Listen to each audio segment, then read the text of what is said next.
Hello and welcome to today's daily news report, as well as ongoing stimulus check information. Today is April 7th. If you're a subscribed member of my community, then welcome back. And if you're not, consider subscribing right now for all the best updates and smart money tips. All right, today, many that have been waiting will finally get their $1,400 stimulus check deposited into their bank account or onto their Direct Express card. I also want to talk a little bit more about future stimulus money that might be coming. Also, Representative Marsha Blackburn tells Biden she knows how to do the infrastructure bill without raising taxes on people. Now, before I jump in, just a reminder that my wife and I are giving away $1,600 and 16 people are going to win one of these amazing hats. The fun part is the 16 people will all win a hat, but 4 of them are going to have $400 show up in their package. I can't wait to give that money away. All right, now over 20 million Americans should receive their $1,400 stimulus check today. The waiting is over. This is a big day as the Treasury and the IRS released a treasure trove of money last week that should all be deposited by today. So if you haven't got your check, see if it's pending and let me know in the comments. Did you get your money? Is it pending? Right? If not, hopefully it comes by the end of today. Make sure to check your Direct Express card. Now, just as Democrats were getting news that they could push through their $4 trillion spending bill without the need of a single Republican, 2 Democrat senators have now said that they won't fully support Biden's Build Back Better plan. Senator Joe Manchin and Senator Mark Warner have said that as the bill stands today, it won't pass and it won't have their support. Senator Manchin said raising the corporate tax rate makes the United States uncompetitive, which is exactly the opposite of what Joe Biden has been preaching to the Democrat Party. Manchin said very few countries have corporate tax rates over 25%. And now you want to raise taxes when we need jobs, stability, and competitiveness? This plan just doesn't make sense. Okay, now this is coming from Senator Manchin. I went ahead and looked up what other countries are paying in corporate taxes. The big one that's always being talked about by Trump or Biden or, the United States is China, right? Now, the highest tax rate in China is 25%. And for most small businesses and qualifying industries, they only pay 15%. Woo-hoo, man, I would kill for a 15% tax bracket. Now, Taiwan pays 20% maximum, Brazil 15% maximum, Mexico 30% maximum, Ireland 12.5%, Germany is 30%, but most companies only pay 15%. Only the really big companies pay 30%. So I'm curious to know from my community, is raising taxes on businesses the right move? Or will this make us less competitive and potentially kill millions of needed jobs? Let me know in the comments. Now remember, I told you the other day that 85% of all tax revenue that comes into the IRS comes from people, not from businesses, okay?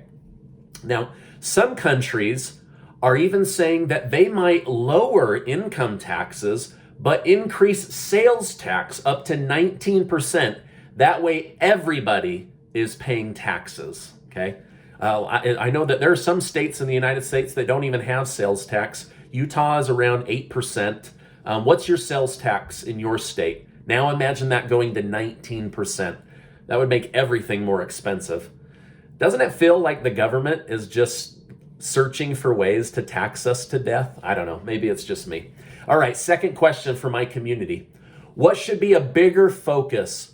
Raising the corporate tax rate from 21% to 28%, or going after big companies like Zoom, Amazon, Nike, and FedEx, just to name a few, that pay $0 in federal tax? What would be better? Raising taxes on the few that pay, or going after these mega companies that pay nothing? Let me know in the comments. All right, it's no wonder small businesses struggle to stay open. They pay a high tax while Amazon pays zero. How's that fair or competitive? All right, now one of the biggest things the Biden administration keeps saying is that without these big spending bills, we won't be able to compete with China. However, some economists are saying we will never be able to compete with China in the future if the United States taxes are higher than what Chinese citizens are paying in taxes. Interesting point from these economists. All right, now the Biden administration said it will be holding several press conferences in the future to justify and explain why the $2 trillion spending bill is needed. Now remember, it's not a $2 trillion spending bill. It's actually a $4 trillion spending bill, but it was so big they broke it up into two, which is why Senator Schumer has been trying to get that third reconciliation vote so that they don't have to push it all through. They're going to separate it by a couple of months. All right, by the way, I just want to say thank you so much for giving these videos a like. It really helps me out, and I just love bringing my community the news. So thanks for being in the community. Now, Senator Marsha Blackburn of Tennessee said she has a way of improving the infrastructure without having to raise taxes on Americans or American corporations. Blackburn said her plan would improve our nation's infrastructure without implementing the largest tax hike in nearly 3 decades or adding $2 trillion to our federal deficit. Essentially, Blackburn points out that many of the biggest improvements are needed in rural areas and not major cities that already have tax programs to pay for those major city repairs. She then pointed out that one of the biggest costs of fixing roads, bridges, and infrastructure in rural areas is actually the federal government themselves. She said, remove the over-the-top regulation and the fees and the wasted time, and this bill would be much, much smaller. So she said the biggest culprit in costing the American people money is actually the federal government itself. Okay. Now, she's got a plan that she's going to be releasing in the Senate that will address this in greater detail, but I wanted to share this with my community. Now, CBS News finds themselves in very hot water and losing the trust of their viewers. Remember, trust among all media companies is at an all-time low. CNN, all of these big companies, they've been losing millions and millions of viewers. CBS did something really, really dumb. They tried to cover a spot or a media piece about the vaccine rollout in Florida. The piece was to show that Governor DeSantis allowed wealthy people that donated to him to get vaccinated before poor people. However, it was later learned that CBS had edited the interview in such a way to make the governor look bad.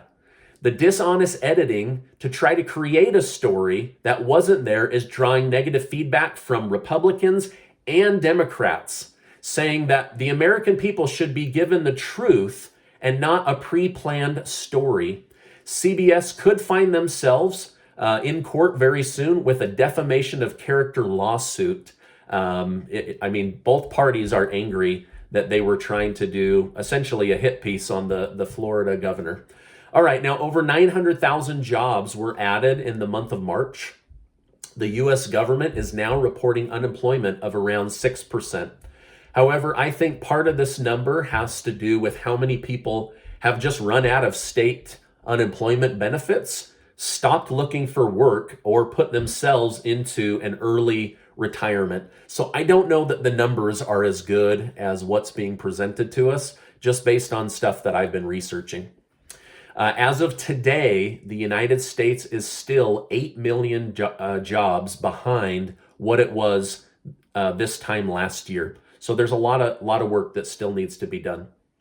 Now, yesterday I told you that Russian President Vladimir Putin had signed into law the ability to allow himself to stay in power until the year 2036. So, should Joe Biden sign into law the ability for him to be president for 15 more years? Let me know in the comments. All right, now to end this news on a positive note, The first ever trachea transplant happened. It was in the state of New York. According to the doctor and the patient's family, she is awake and thriving. Pretty cool, right? All right.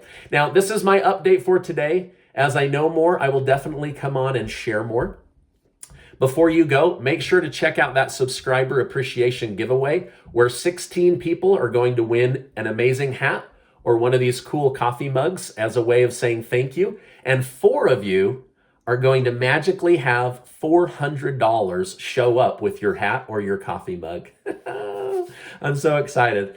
All right. Now, before you go, I just want to remind you that you are amazing. I really appreciate you being in my community. I'm just so lucky to be able to share the news with you each day. Hey, I'll see you on the next video.